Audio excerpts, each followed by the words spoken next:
Hi, my name is Adam Dużniewski and I'm a Director of Marketing and Business Development in Sanhua, Europe. And I would like to show you our portfolio for BPHE heat exchangers. Our portfolio currently is from 1 kilowatt up to around 200 kilowatt with the biggest sizes. The main focus is our heat pumps, transportation, smaller chillers. The general business is going around the heat pumps. So we focus on the propane, and latest model S65 is optimized for this refrigerant.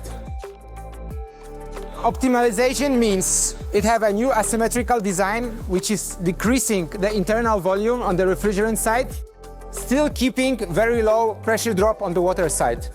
Then we have a patented design for a distribution system, so it's not an orifice but a hole in the plate, which is, let's say, an innovation in the market.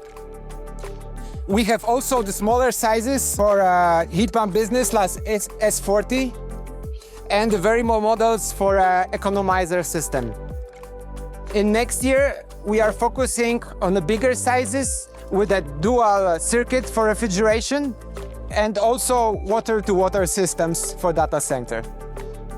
Thank you very much.